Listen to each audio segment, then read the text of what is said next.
Baik. Assalamualaikum warahmatullahi wabarakatuh.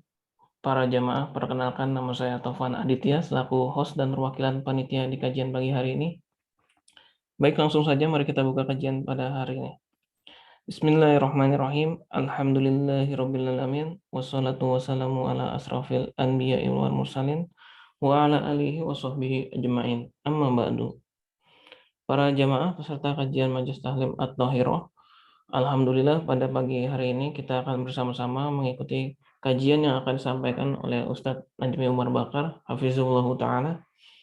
Sebelum dimulainya kajian, izinkan saya selaku perwakilan panitia membacakan beberapa hal tata tertib yang harus diperhatikan selama kajian. Para jamaah diminta untuk menonaktifkan audio video saat kajian berlangsung, jadi hanya audio dan video Ustadz saja yang menyala. Ditunjukkan agar kita bisa lebih fokus menyimak materi yang akan disampaikan oleh Ustadz. Para jamaah juga diminta untuk mempersiapkan alat tulis untuk mencatat materi sebagai bentuk ikhtiar kita dalam mencari ilmu. Kemudian, untuk sesi tanya jawab nanti, diharapkan pertanyaan sesuai dengan tema yang sedang berlangsung. Para jamaah bisa menggunakan fitur kolom chat untuk menulis pertanyaan, baik itu secara umum atau private, yang nanti insya Allah akan dibacakan oleh saya. Alhamdulillah, kita sudah tersambung dengan Ustadz Najmi Umar Bakar. Semoga selalu dalam keadaan sehat ya Ustadz. Amin. Pada kesempatan pagi ini, tema yang akan disampaikan adalah tafsir surat Al-Baqarah ayat 29 dan seterusnya.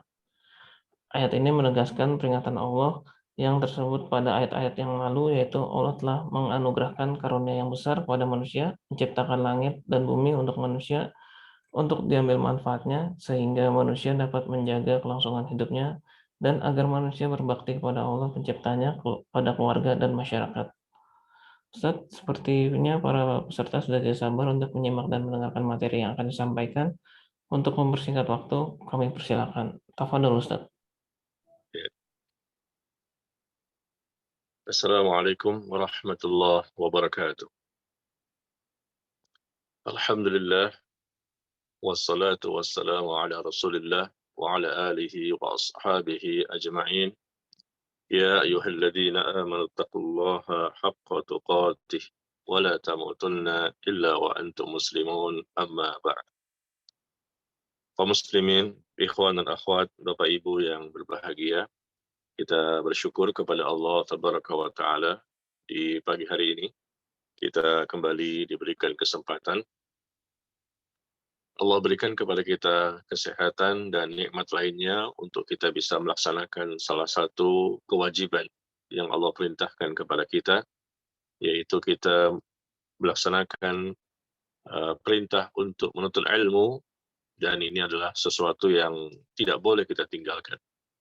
Kita selalu berusaha untuk belajar dan terus belajar sampai mati ya tentang agama kita ini, agar kita tidak salah dalam memahami Islam sebagaimana yang telah diajarkan dan dipahami dan diamalkan oleh Nabi kita yang mulia, Nabi Muhammad Sallallahu Alaihi Wasallam. Pada kesempatan kali ini kita akan mencoba membahas tafsir Al-Quran. Ya, pembahasan kita sudah masuk kepada ayat yang ke-29 ya. Sebetulnya sudah dibahas pada pertemuan yang lalu sampai 29, tetapi tidak masalah, kita ulang sedikit.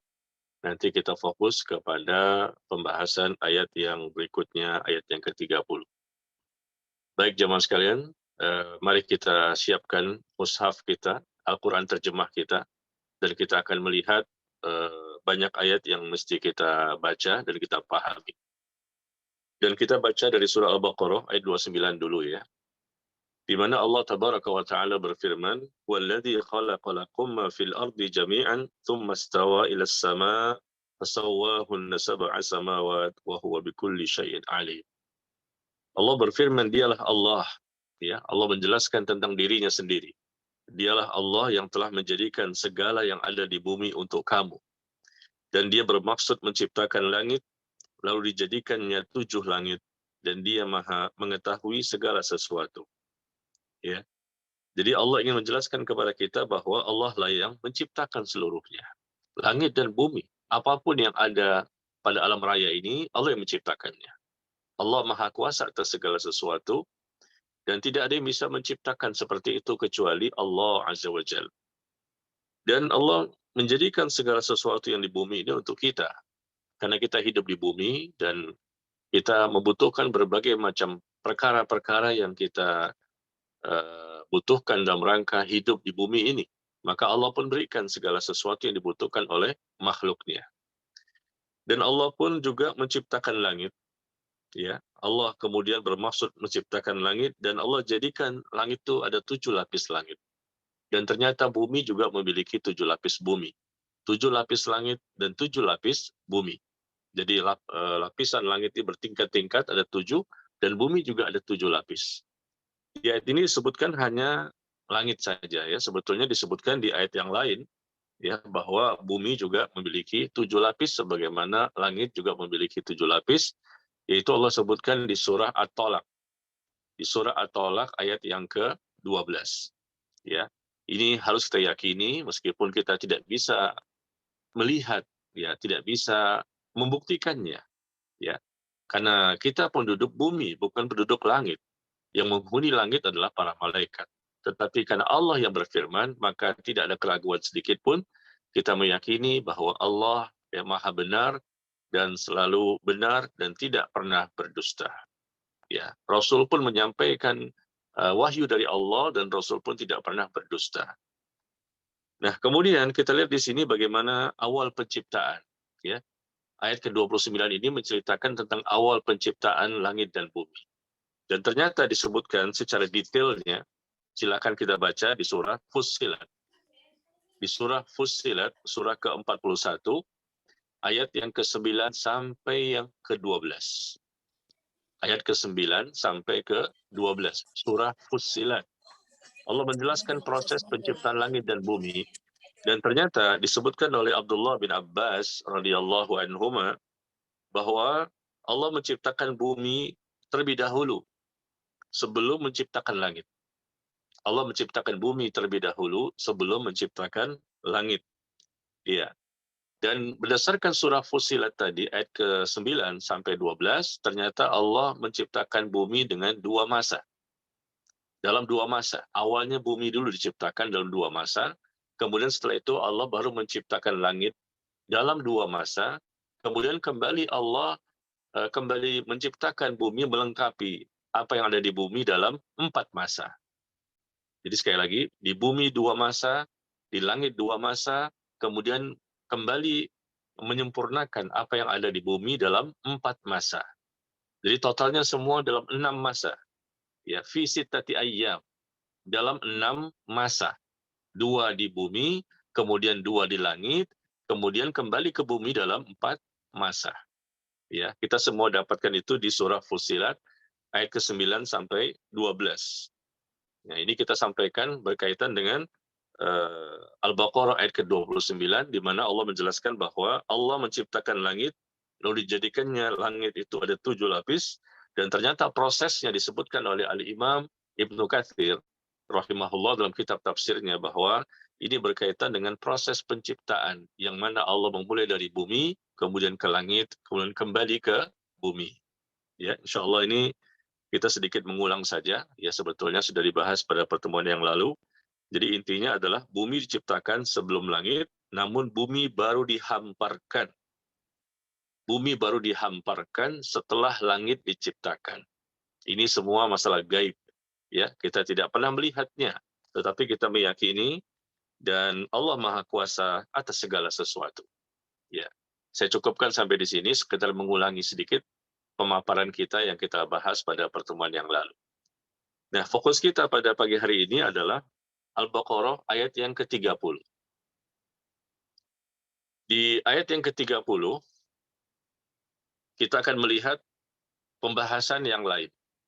Ya, jadi terkadang Allah menjelaskan beberapa pembahasan dalam kadang 1 ayat, atau berkaitan dengan 2 ayat, atau mungkin 3 ayat. Tetapi di surah Al-Baqarah ayat ke-30 ini, Allah menjelaskan dalam beberapa ayat yang lebih panjang. Saling berkesinambungan dan saling berhubungan satu dengan yang lain. Dari mulai ayat yang ke-30, ya, kita lihat dari ayat ke-30 sampai ayat yang ke 39 ya. Ayat yang ke-30 sampai ayat yang ke-39. Semuanya berkaitan ya. Allah menceritakan tentang bagaimana proses ya terciptanya Nabi Adam dan seterusnya. Jadi ada 9 ayat ya. Baik, kita mulai yang pertama, ayat yang ke-30. Di mana Allah Azza wa Jalla berfirman, "Wa idz qala rabbuka lil malaikati inni ja'ilun fil ardi khalifah, qalu ataj'alu fiha man yufsidu fiha wa yasfiku ad-dima wa nahnu nusabbihu bihamdika wa nuqaddisu lak, qala inni a'lamu ma la ta'lamun." Ya. Artinya adalah, ingatlah ketika Rabbmu, yaitu Allah Tabaraka wa Ta'ala, berfirman kepada para malaikat. Ini pun juga masalah gaib. Kita tidak pernah menyaksikan dan kita pun belum ada pada waktu itu. Ya. Ingatlah ketika Rabbmu, yaitu Allah, berfirman kepada para malaikat, sesungguhnya aku hendak menjadikan seorang khalifah di muka bumi. Aku hendak menjadikan seorang khalifah di muka bumi. Maka mereka berkata, para malaikat, mengapa engkau hendak menjadikan khalifah di bumi itu orang yang akan membuat kerusakan padanya dan menumpahkan darah? Ya, malaikat bertanya, dan malaikat bukan bermaksud durhaka kepada Allah, karena malaikat adalah la ya'sunallaha ma amarahum wa yaf'aluna ma yu'marun. Malaikat tidak pernah durhaka kepada Allah dan tidak pernah bermaksiat dan selalu mentaati perintah Allah. Tetapi di sini adalah pertanyaan, apa hikmah di balik penciptaan yang Allah ingin lakukan?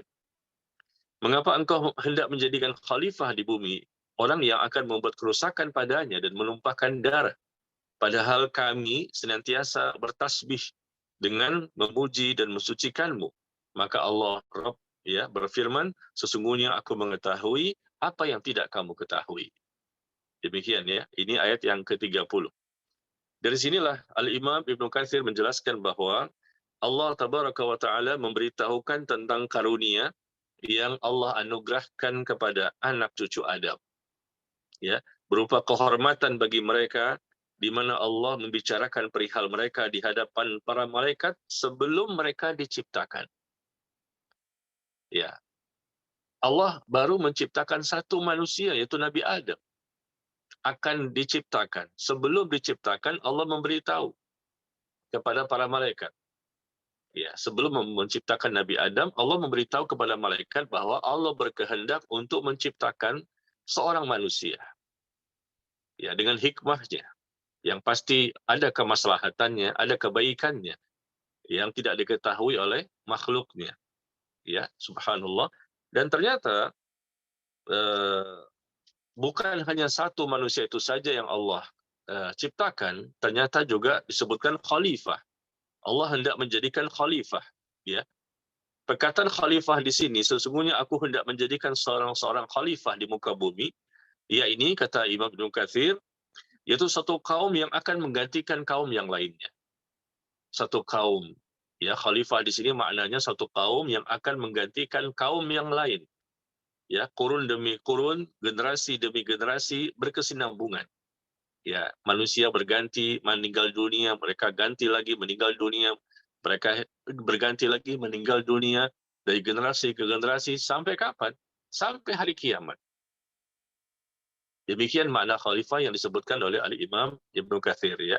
Jadi Allah hendak menciptakan khalifah di sini ya, dari satu awalnya cuma Nabi Adam. Lalu Allah ciptakan juga istrinya.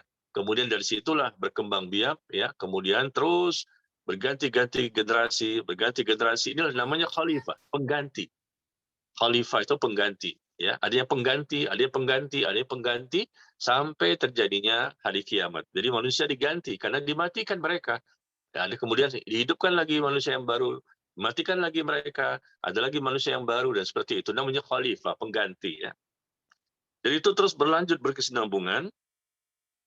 Dan kemudian Allah juga sebutkan makna lain dari khalifah itu di ayat yang lain, yaitu di surah, Allah sebutkan di surah An-Naml ya, di surah An-Naml ayat ke-62. Ya, wa yaj'alukum khulafa'al ard. Ya, dan yang menjadikan kamu manusia sebagai khalifah di bumi. Ya, sebagai pengganti yang berganti generasi ke generasi yang berikutnya. Ya, jadi ini khalifah yang jelas bahwa dikehendaki oleh Allah bukan hanya Adam saja, karena jika dimaksud hanya Adam, niscaya tidak akan tepat pertanyaan malaikat. Begitu yang dikatakan oleh Al-Imam Ibnu Katsir. Jadi bukan hanya Adam saja. Jika dimaksud hanya Nabi Adam saja, niscaya tidak akan tepat pertanyaan malaikat. Ya, karena maksud di sini adalah hendak menjadikan khalifah. Khalifah itu pengganti, pengganti dan pengganti yang terus-menerus ada di muka bumi, dan malaikat ya mengatakan, mengapa engkau hendak menjadikan mereka adanya pengganti lagi, ada pengganti lagi ya, khalifah ini yang akan membuat kerusakan padanya. Di bumi nanti akan membuat kerusakan dan menumpahkan darah. Ya, itu pertanyaan. Apa di balik hikmah penciptaan Nabi Adam, lalu nanti dia akan berkembang biak, akan terus berganti-ganti generasi sampai hari kiamat. Ya, ini pertanyaan ya, bukan sanggahan, bukan menentang ya apa yang Allah sebutkan. Jadi tolong dipahami ya, malaikat tidak seperti manusia. Manusia ada yang bertakwa, ada yang kafir, ada yang munafik. Ya, tetapi malaikat semuanya adalah hamba-hamba Allah yang saleh, hamba Allah yang taat kepada Allah dan tidak pernah berbuat maksiat. Jadi pertanyaan ini hanya sekedar pertanyaan, ingin mengetahui apa hikmah di balik itu. Ya, dan Allah sebutkan bahwa sesungguhnya aku mengetahui apa yang tidak kamu ketahui. Karena Allah Maha mengetahui. Malaikat dengan berbagai macam kelebihan dan keutamaan yang mereka miliki, tetap saja mereka adalah makhluk dan bukan khalik, bukan pencipta, dan bukan mereka yang menetapkan takdir. Ya, bukan mereka yang menetapkan ketentuan atau ketetapan apa yang terjadi di langit dan di bumi. Ya, mereka makhluk yang mulia, tetapi tidak diberikan pengetahuan tentang masalah yang gaib kecuali sedikit sekali yang Allah berikan kepada mereka, sebagaimana Allah juga sebutkan kepada para nabi dan rasul hal-hal yang gaib tetapi hanya sedikit sekali. Ya, semua perkara yang gaib ada di tangan Allah tabaraka wa taala dan itu tercantum di Lauhul Mahfuz. Ya. Nah, kemudian kita lihat kembali bagaimana perkataan dari Qatadah. Qatadah ketika menafsirkan ayat ini, beliau mengatakan, para malaikat telah mengetahui bahwa mereka akan melakukan kerusakan di muka bumi. Ya, manusia nanti itu akan melakukan kerusakan di muka bumi. Lalu malaikat bertanya, mengapa engkau hendak menjadikan mereka di bumi dan nantinya mereka akan menjadikan tempat untuk menumpahkan darah? Ya, maka Qatadah menjelaskan pertanyaan malaikat ini hanya dimaksud untuk meminta penjelasan dan keterangan tentang hikmah yang terdapat di dalamnya. Ya, seakan-akan para malaikat itu mengatakan, wahai Rabb kami, apa hikmah di balik penciptaan mereka? Sedangkan di antara mereka ada orang-orang yang nantinya akan membuat kerusakan di muka bumi dan menumpahkan darah. Apa hikmah di balik itu ya Allah? Seakan-akan seperti itulah pertanyaan dari malaikat. Ya, seandainya engkau bermaksud agar mereka hanya beribadah kepadamu, maka kami ini senantiasa bertasbih dan memuji dan mensucikanmu.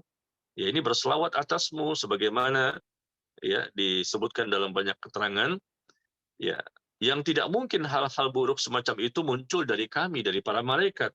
Lalu mengapa tidak cukup kami saja yang engkau ciptakan untuk hanya beribadah kepadamu?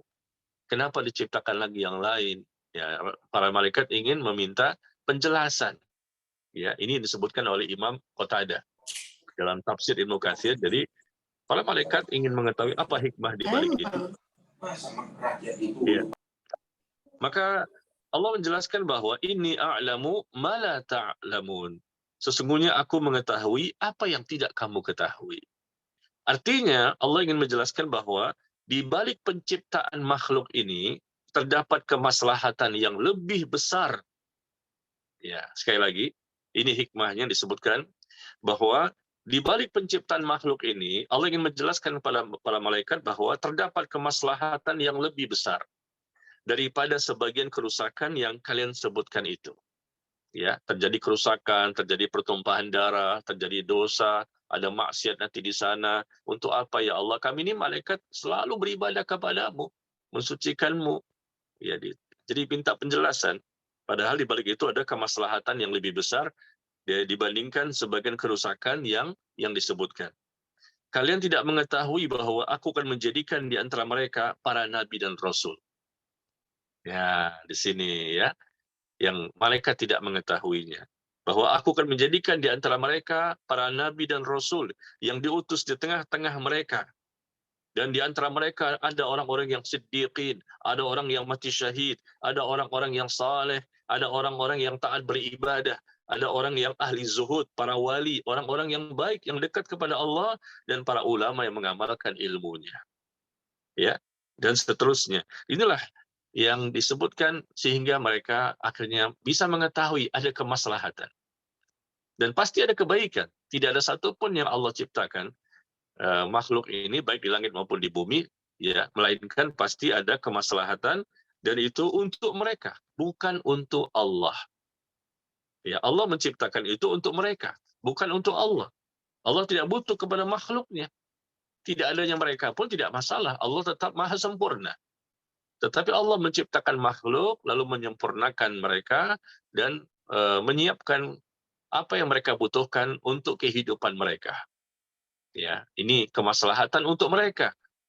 Dan Allah ingin nanti adanya nabi dan rasul yang Allah utus dengan kitab-kitab suci yang Allah berikan kepada mereka. Nanti ada umat yang mengikutinya dan ada yang menentang dakwah nabi dan seterusnya. Allah mengizinkan, Allah menginginkan hal itu terjadi di bumi. Ya, dan nanti tentunya setelah selesai perkaranya terjadilah hari kiamat dan semuanya akan kembali lagi kepada Allah.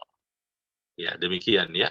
Jadi hal tersebut memang belum diketahui oleh malaikat, maka wajar saja malaikat bertanya kepada Allah tentang perkara yang Allah lakukan. Demikian ya, secara singkat tafsir untuk ayat yang ke-30 ini yang kita nukil dari tafsir Ibnu Katsir dan Masya Allah sangat memberikan pencerahan kepada kita dan selama ini barangkali kita sering membaca ya, khususnya ayat yang ke-30 ini, tapi barangkali kita belum memahaminya lebih detail. Ya, alhamdulillah. Ternyata di sini disebutkan sekali lagi Allah hendak menjadikan khalifah di muka bumi, ya, yang ternyata maksudnya bukan Nabi Adam saja. Maknanya adalah Nabi Adam dan keturunannya. Ya, seperti itu yang disebutkan dalam tafsir ya. Ya, kalau disebutkan hanya Nabi Adam saja tidak tepat. Ya, karena ini masalahnya adalah berkaitan dengan bahwa mereka akan membuat kerusakan di muka bumi dan menumpahkan darah. Kalau hanya Nabi Adam yang dimaksud sendirian, tentunya tidak mungkin terjadi hal seperti ini. Malaikat tahu makna khalifah di situ, ya, yaitu anak cucu Adam yang nanti akan terus berganti, ya, generasi ke generasi dan seterusnya, dan jumlahnya akan banyak nanti di bumi.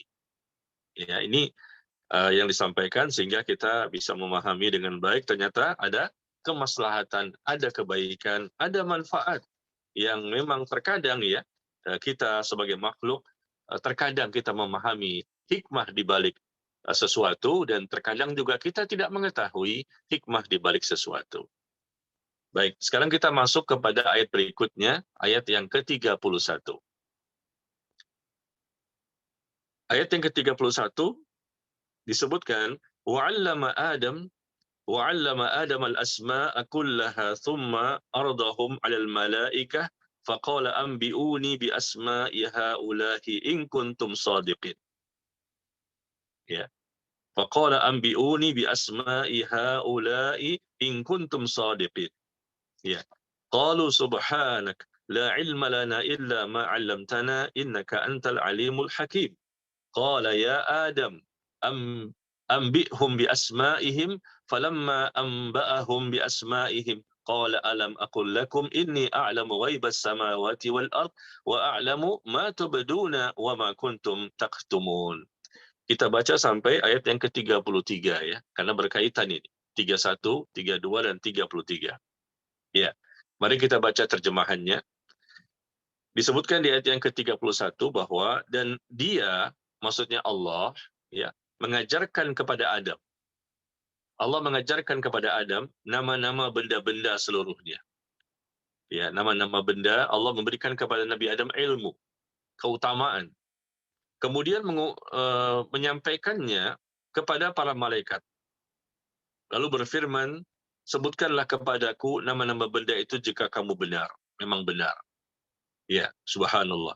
Allah mengajarkan kepada Nabi Adam ilmu yang ternyata ilmu itu tidak dimiliki oleh para malaikat. Ada pengetahuan yang lebih.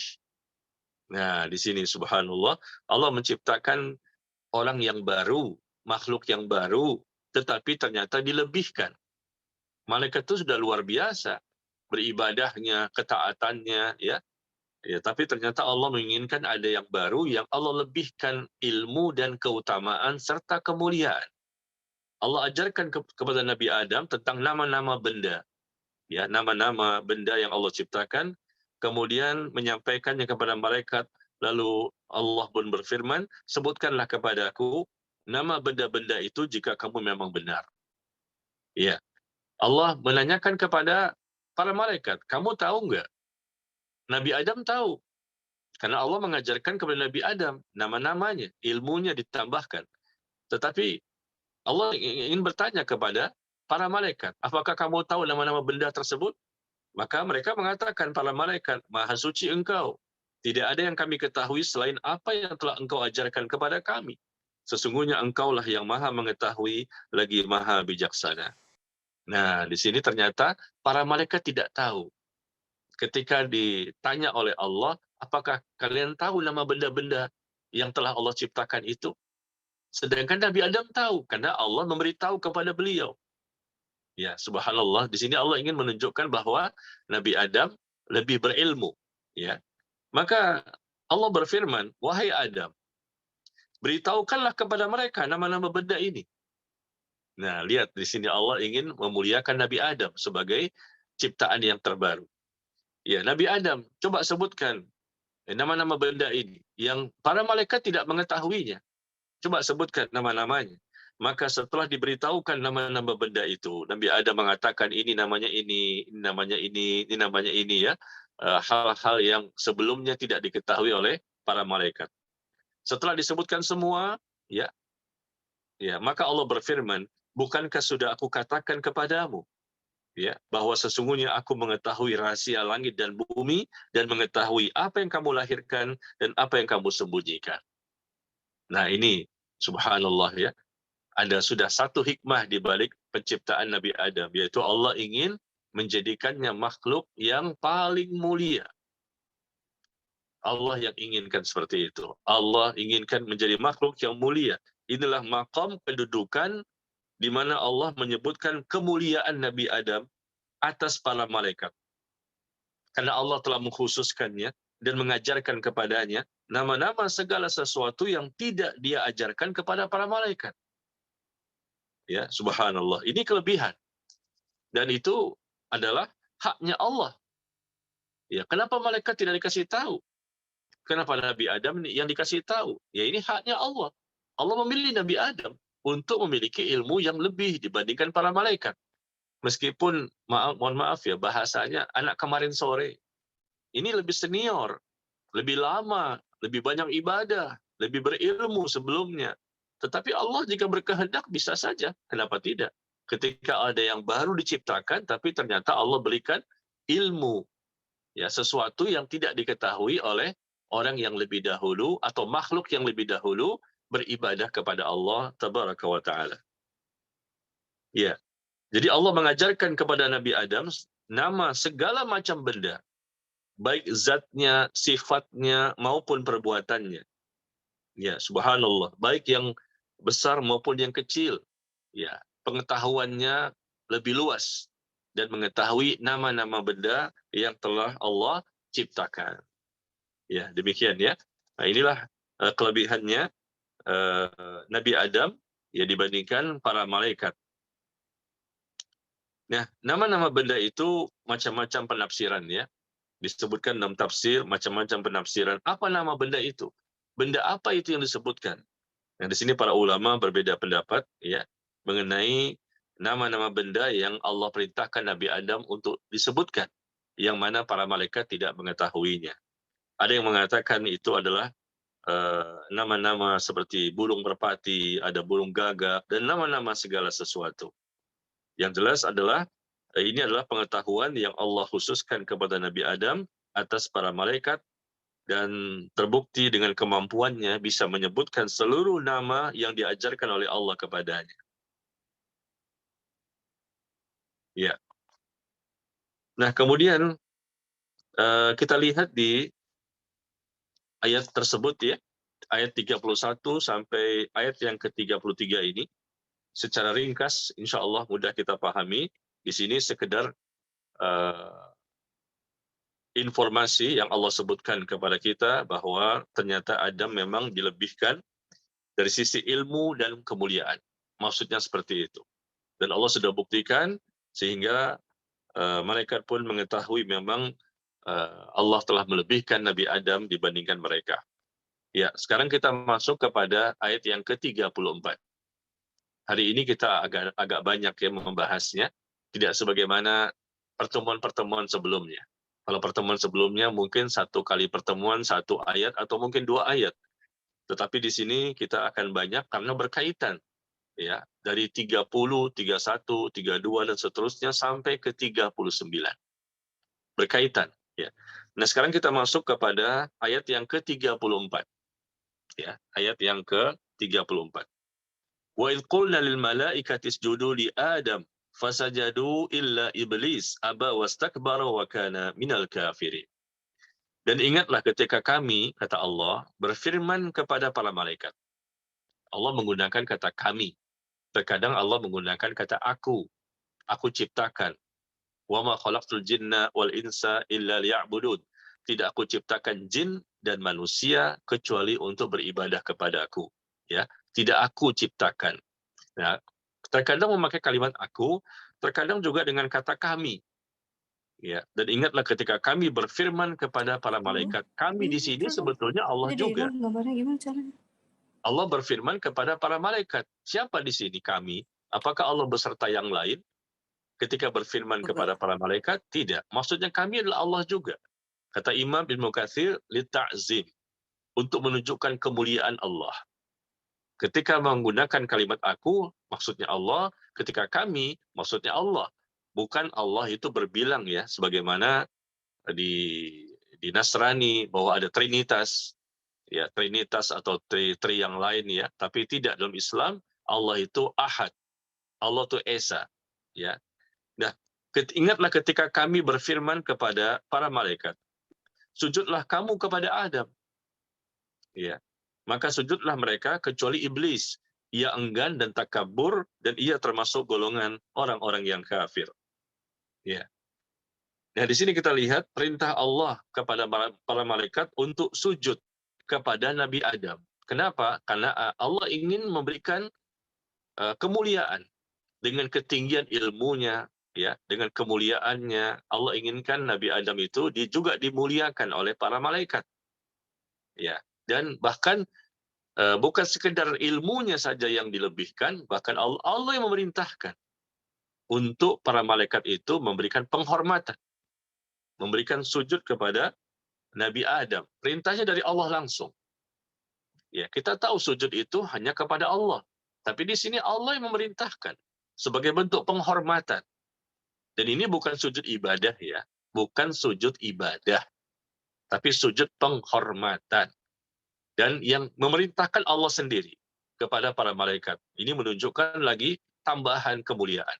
Dari sisi ilmu, Nabi Adam sudah dilebihkan, ya, Masya Allah. Dan kemudian dari sisi ini juga, sampai-sampai malaikat pun disuruh untuk memberikan penghormatan dengan cara sujud. Ya. Dan ternyata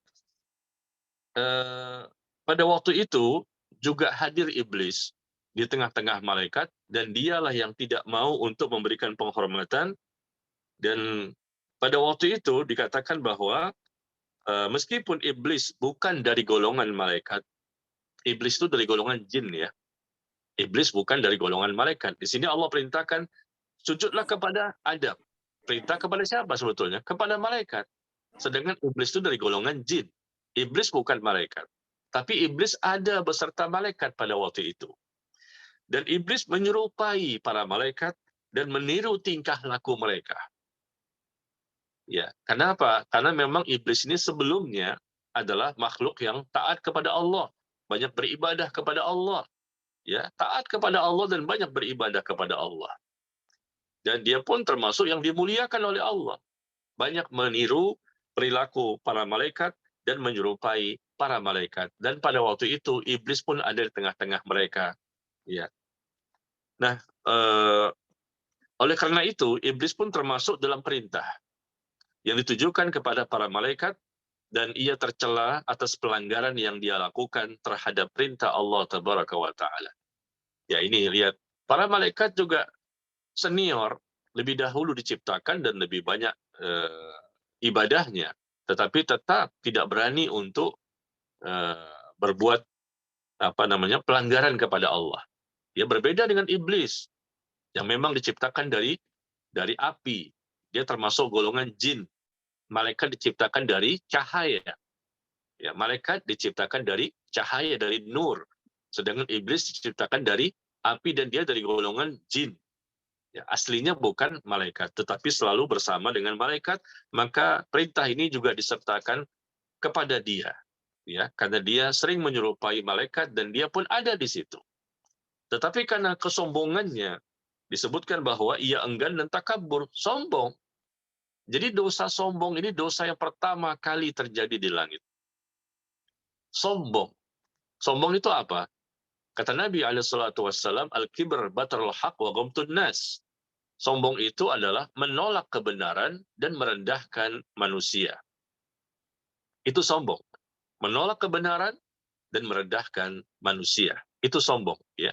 Dan sombong ini merupakan dosa pertama di langit. Dan dia enggan dan dia tidak mau mematuhi perintah Allah, maka Allah mengatakan dia termasuk orang-orang yang kafir. Ya. Orang kafir yang tidak mau mengikuti perintah Allah, maka wajarlah sehingga Allah melaknatnya. Laknat artinya dijauhkan dari rahmat Allah. Rahmat artinya kasih sayang Allah. Ya, jadi iblis dijauhkan dari kasih sayang Allah. Nah, kita lihat di surah Al-Kahfi,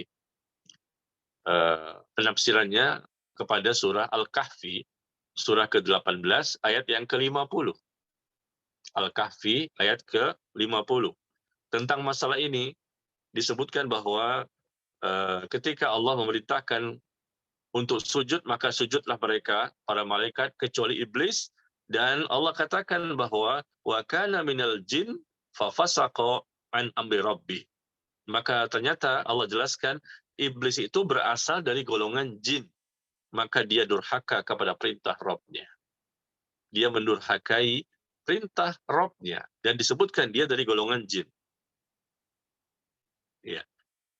Ya, jadi iblis itu sebelum melakukan perbuatan maksiat, dia termasuk dalam golongan malaikat. Ya, meskipun dia bukan malaikat yang sebenarnya, tetapi masuk ke dalam golongan malaikat. Karena memang ibadahnya, ya, banyak sekali kesolehannya dan lain-lain, sehingga disamakan dengan malaikat, meskipun aslinya dia adalah dari golongan jin. Dia bersungguh-sungguh dalam beribadah, banyak memiliki ilmu, ya. Tetapi karena ada anak kemarin sore, nah ini, anak kemarin sore Nabi Adam baru diciptakan, masa saya harus memberikan penghormatan kepadanya? Maka dia menyombongkan diri, ya, dan dia mendapatkan laknat dari Allah Tabaraka wa Ta'ala. Ya. Jadi sujud itu sekali lagi adalah penghormatan, penghargaan, dan pemuliaan. Ya, jangan salah kaprah ya. Diperintah untuk sujud bukan sujud ibadah. Karena Allah tidak mungkin memerintahkan makhluknya untuk beribadah kepada selain Allah. Tidak mungkin Allah memerintahkan makhluknya untuk beribadah kepada selain Allah. Tetapi di sini, sujud artinya memberikan penghormatan, penghargaan, dan pemuliaan. Ya. Sebagaimana kita sebutkan dalam ayat yang lainnya. Coba jamaah sekalian, lihat di surah Yusuf. Di surah Yusuf, ayat yang ke-100. Ya. Surah Yusuf ayat yang ke-100. Allah menjelaskan tentang bagaimana sikap anak-anaknya Nabi Yakub. Disebutkan bahwa warafa'a abawai, dan ia menaikkan kedua ibu bapaknya ke atas singgasana. dan mereka semuanya merebahkan diri seraya sujud kepada Yusuf. Ini awalnya bagaimana peristiwa yang luar biasa. Ia menaikkan kedua ibu bapaknya di atas singgasana, dan mereka semuanya merebahkan diri seraya sujud kepada Yusuf, dan Yusuf berkata, "Wahai ayahku, inilah tabir mimpiku yang dahulu, sesungguhnya Rabbku telah menjadikan suatu kenyataan." Mereka merebahkan dirinya sujud kepada Yusuf. Yusuf ini nabi dan rasul, ya. Saudara-saudara kandungnya datang dan merebahkan diri sujud, memberikan penghormatan kepada Yusuf sebagai bendahara di Mesir pada waktu itu. Nah, ini sebagai suatu tradisi, sebagai suatu budaya di zaman itu. Dan menjadi syariat yang diperbolehkan di zaman itu. Budaya yang dan juga sekaligus menjadi syariat. Boleh itu maksud saya. Tidak melanggar syariat. Yaitu memberikan penghormatan dengan sujud di zaman Nabi Yusuf. Ya. Nah, kemudian juga kita lihat hal ini juga disyariatkan bagi umat-umat terdahulu sebelum Nabi Muhammad SAW, tapi kemudian dihapuskan untuk Nabi yang terakhir. Jadi nabi-nabi sebelumnya diperbolehkan untuk sujud, sama seperti malaikat sujud kepada Nabi Adam. Sekali lagi penghormatan, penghargaan, dan pemuliaan. Ya, tapi di zaman Nabi yang terakhir, Nabi Muhammad SAW nggak boleh memberikan sujud kepada makhluk, sujud hanya kepada Allah. Jadi nggak boleh itu dijadikan budaya, ya, dan tidak boleh dimasukkan kepada syariat. Ya, contohnya adalah sebagaimana disebutkan dalam hadis, yaitu Mu'adz bin Jabal radhiyallahu an, beliau mengatakan, aku pernah datang ke negeri Syam. Setibanya di sana, aku saksikan mereka sujud kepada para pendeta dan pemuka agama mereka. Ya, di Syam, Mu'adz bin Jabal melihat banyaknya umat yang mereka sujud kepada para pendeta dan pemuka agama mereka. Ya. Lalu aku katakan, ya Rasulullah, engkau lebih berhak dijadikan tempat untuk bersujud. Ya, karena pada waktu itu ceritanya Mu'adz bin Jabal datang dan langsung sujud di depan Rasul. Dan Rasul melarang. Ada apa seperti ini? Kenapa engkau sujud? Karena Rasul tidak pernah mengajarkan demikian kepada para sahabatnya. Tiba-tiba Mu'adz datang langsung sujud. Rupanya ada cerita. Ya, dia melihat orang-orang di luar Islam di negeri Syam, ya, mereka memberikan sujud dan penghormatan kepada para pendeta dan pemuka agama mereka. Maka Mu'adz bin Jabal berpikir bahwa aku lebih layak untuk memberikan sujud ini kepada Rasul. Ini sebagai bentuk aku memuliakannya. Kenapa aku kalah dengan mereka? Mereka memberikan sujud kepada para pendeta dan pemuka agama, sedangkan aku memberikan sujud kepada seorang nabi dan rasul yang Allah utus. Tentunya lebih berhak untuk dia dapatkan seperti itu. Ini dalam pemikiran Mu'adz bin Jabal radhiyallahu anhu. Ya Rasulullah, engkau lebih berhak dijadikan tempat untuk bersujud. Karena ya, aku melihat bahwa di negeri Syam, di sana mereka biasa seperti itu. Maka Nabi SAW menyebutkan, la lau kuntu, ya, tidak, kata Nabi, seandainya aku dibolehkan untuk memerintahkan manusia untuk sujud kepada orang lain, seandainya aku boleh untuk memerintahkan manusia untuk sujud kepada orang lain, kepada sesama manusia, niscaya aku perintahkan seorang istri untuk sujud kepada suaminya.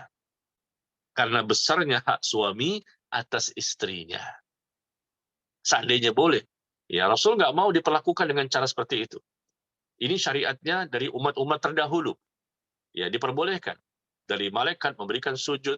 Kemudian terjadi juga di zaman Nabi Yusuf dan di zaman nabi-nabi yang lain. Ya, itu juga yang disebutkan oleh Mu'adz. Dia melihat bagaimana umat-umat sebelumnya seperti itu di negeri Syam ketika sudah diutus nabi yang terakhir. Ya, tetapi Rasul melarang umatnya. Tidak boleh. Ini perbuatan dari umat-umat terdahulu dengan syariat mereka. Rasulullah berbeda. Rasul yang terakhir berbeda. Umatnya dilarang untuk memberikan penghormatan atau penghargaan atau pemuliaan dengan cara sujud. Ya, dan andai kata itu diperbolehkan, kata Nabi, maka aku perintahkan seorang istri untuk sujud kepada suaminya. Kenapa? karena besarnya hak suami atas istrinya. Ya. Jadi Nabi melarang di sini ya, tidak boleh. Meskipun memang ini bukan sujud untuk ibadah. Ya, kalau sujud ibadah jelas ini syirik besar. Yang melakukan sujud ibadah kepada selain Allah keluar dari Islam. Dan pada waktu itu Rasulullah tidak mengatakan kepada Muaz, engkau musyrik, engkau kafir. Tidak. Karena Rasul tahu Muaz itu melakukan ini sekedar untuk memuliakan beliau, memberikan penghormatan. Ya.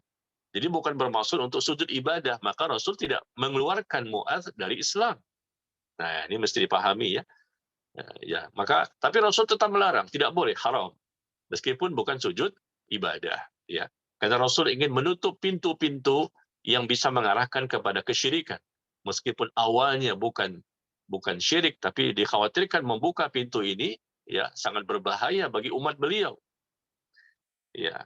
Makanya Rasul tidak mau dan tidak boleh melakukan penghormatan seperti itu kepada beliau, dan andai kata itu diperbolehkan, istri justru kepada suami lebih berhak. Ya. Nah, makanya kita lihat di zaman sekarang jamaah sekalian, di YouTube ya kita lihat di zaman sekarang di YouTube tuh ada ya ada kiai ini, ada habib ini, ya mohon maaf ya, ini karena kita lihat langsung, bukan kita katakan semuanya seperti itu. Tapi ada contoh-contoh pemuka-pemuka atau tokoh agama yang ingin dan senang sekali diperlakukan dengan cara seperti itu, lalu mereka biarkan santri-santrinya untuk sujud dan mencium kaki, ya, mencium kaki mereka. Mereka ada yang berdiri, kemudian datanglah santrinya satu persatu, ya, sujud di kaki mereka. Dan itu ada di YouTube. Saya melihat, subhanallah. Mereka membiarkan santrinya ya satu persatu datang untuk mencium kakinya. Sujud di situ. Kemudian juga ada yang sedang duduk di kursi.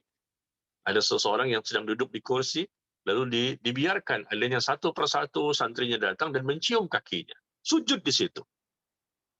Subhanallah. Rasul saja tidak mau ya. Padahal Rasul itu kan lebih jelas ya ketakwaannya dan Allah mencintainya dan jelas surganya. Rasul melarang keras. Tetapi ternyata perbuatan itu menjadi suatu kebanggaan. Bahkan dia pun tahu bahwa ini sedang disyuting dan akan dimasukin ke YouTube. Dia pun melihat kepada kamera. Ya, subhanallah ya. Na'udzubillah min dzalik. Ya, perbuatan yang bernilai dosa besar. Meskipun mungkin santri-santri tersebut ya tidak bermaksud untuk sujud ibadah. Ya, dia pun tahu bahwa ibadah kepada Allah. Tetapi dengan cara seperti itu tidak boleh. Ya, tidak boleh. Apalagi nanti dikhawatirkan bisa mengarah kepada bentuk kesyirikan dan penyembahan kepada selain Allah. Ya.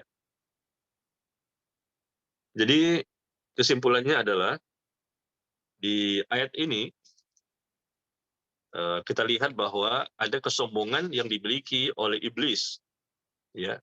Dari kalangan jin, dia merasa iri, hasad, dengki ya kepada Nabi Adam karena kemuliaan yang diberikan kepadanya. Ya, dia mengatakan bahwa aku diciptakan dari api, sedangkan Adam itu diciptakan dari tanah. Masa aku harus memberikan penghormatan kepada Nabi Adam? Ya, aku lebih lama beribadah, lebih bersungguh-sungguh, memiliki rasa takut kepada Allah, dan seterusnya. Bahkan sudah menyerupai para malaikat dalam ibadah-ibadahnya. Ya, itu kita dapatkan dalam Al-Quran kan. Ana khairun minhu, khalaqtani min nar wa khalaqtahu min tin. Aku lebih baik dibandingkan dia, ya Allah.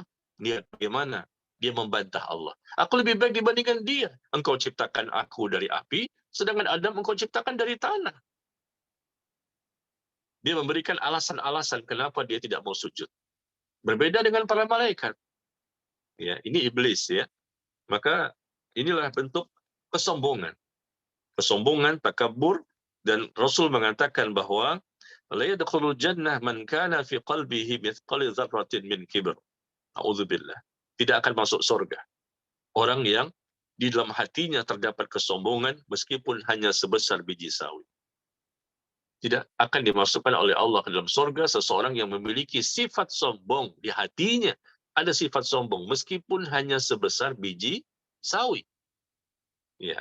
Dan ini kesombongan iblis yang luar biasa, dia membantah Allah. Dia tahu, iblis tahu Allah yang menciptakan dia. Dan dia pun berdoa kepada Allah. Ya. Tetapi untuk masalah ini saja dia tidak terima. Kenapa? Anak kemarin sore istilahnya kan. Ini orang lama nih, senior. Lebih banyak ibadahnya, banyak ilmunya, bahkan diciptakan juga dari api. Api kan lebih bagus dibandingkan tanah. Wah, dia mulai membuat alasan-alasan. Ya, dia tahu yang memerintahkan itu Allah. Tapi karena apa? Karena hasad, iri dan dengki. Ya, subhanallah, ya. Menolak kebenaran, menolak perintah Allah dan merendahkan manusia. Itulah sombong. Timbul hasad. Ya, naudzubillah. Ini dosa pertama yang terjadi di langit ya. Baik. Kita langsung saja kepada ayat berikutnya. Ya, mudah-mudahan cukup waktunya ya. Sekarang 35 dan 36. 35 dan 36. Wa qulna ya Adam uskun anta wa zawjukal jannah. Ya, dan kami berfirman, wahai Adam, diamilah oleh kamu dan istrimu di surga ini. Ya, setelah Allah menciptakan Nabi Adam, terjadilah tadi ya ilmu yang Allah ajarkan dan malaikat tidak mengetahuinya. Dan kemudian adanya penghormatan tadi, disuruh sujud juga iblis nggak mau ya. Maka di sini kita lihat bagaimana Allah memberikan kemuliaan kepada Nabi Adam untuk dia tinggal di surga. Ya, tinggal di surga bersama siapa? Ternyata Allah ciptakan lagi makhluk yang lain, yaitu istrinya bernama Hawa. Adam diperintah untuk mendiami surga bersama istrinya, ya, menikmati makanan-makanan yang banyak lagi baik di sana yang disukai, dan jangan mendekati suatu pohon. Jangan mendekati pohon ini yang menyebabkan kamu termasuk orang-orang yang zalim. Ini ujian, ya, ujian bagi Nabi Adam dan istrinya. Jangan mendekati suatu pohon. Silakan menikmati buah-buahan yang lain atau makanan yang lain yang baik yang ada di dalam surga. Tapi jangan mendekati yang ini. Ini ujian. Ya.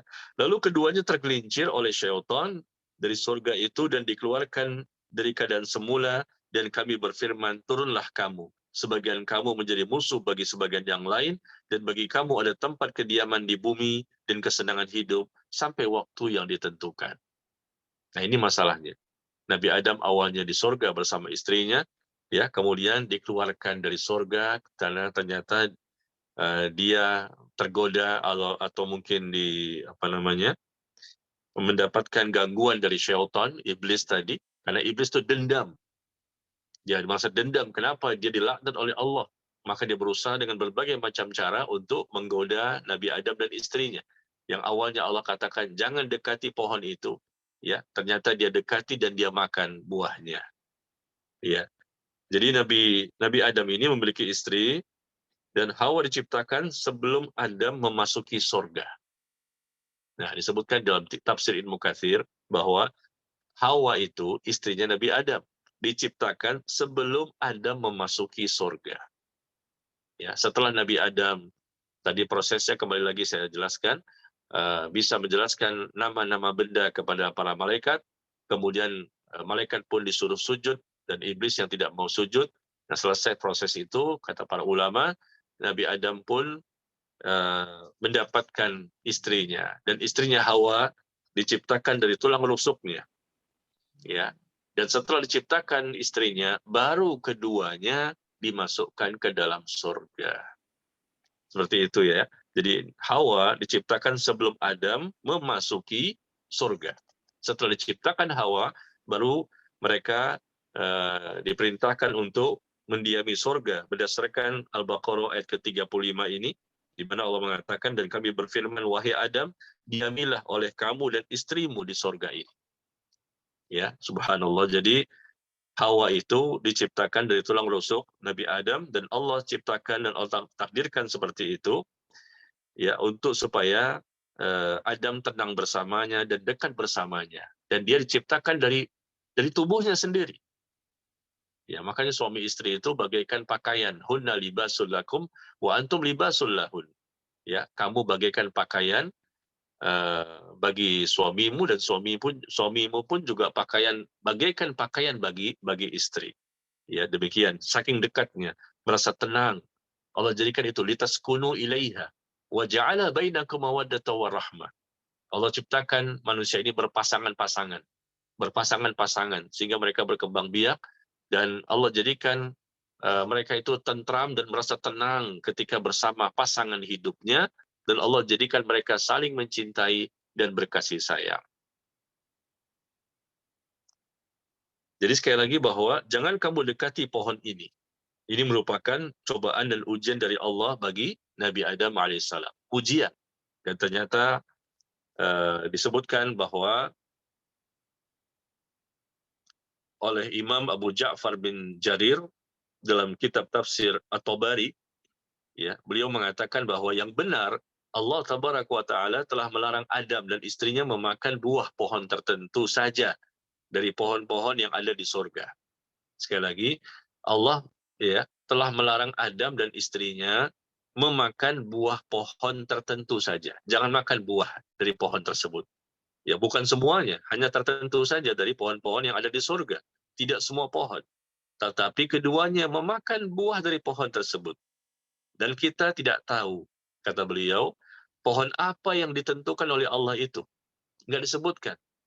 Karena Allah pun tidak menjelaskan hal itu kepada hamba-hambanya. Dalam Al-Quran tidak ada, di hadis pun yang sahih tidak ada. Ada yang mengatakan itu katanya pohon pir. Ada yang mengatakan pohon anggur. Ada yang mengatakan buah tin. Dan bisa jadi pohon itu adalah salah satu darinya. Mungkin ya, bisa jadi. Dan itu adalah pengetahuan yang tidak mendatangkan manfaat bagi yang mengetahuinya, serta tidak mendatangkan mudarat bagi orang yang tidak mengetahuinya. Ya, ini perkataan Al-Imam Abu Ja'far bin Jarir At-Tabari, ya, rahimahullah. Jadi sudahlah, ini masalah yang tidak dijelaskan oleh Allah dan Rasul, ya. Apa nama pohon itu, apa nama buah itu. Ya, pokoknya yang penting bahwa di sini Nabi Adam dilarang untuk mendekati pohon itu dan memakan buahnya. Barangkali nanti ada yang bertanya-tanya, ya, apa sih nama buahnya? Buah itu ada nggak di bumi? Bagaimana rasanya? Gimana bentuknya? Nah, ini pertanyaan yang tidak bermanfaat, ya. Karena memang tidak Allah jelaskan dan Rasul pun tidak menjelaskan. Tapi memang ya, qadarullah, terjadilah takdir Allah, ya. Ternyata Nabi Adam beserta istrinya memakan buah dari pohon tersebut, sehingga akhirnya mereka diberikan hukuman. Turunlah kamu, turunlah kamu dari surga, turun ke mana? Turun ke bumi.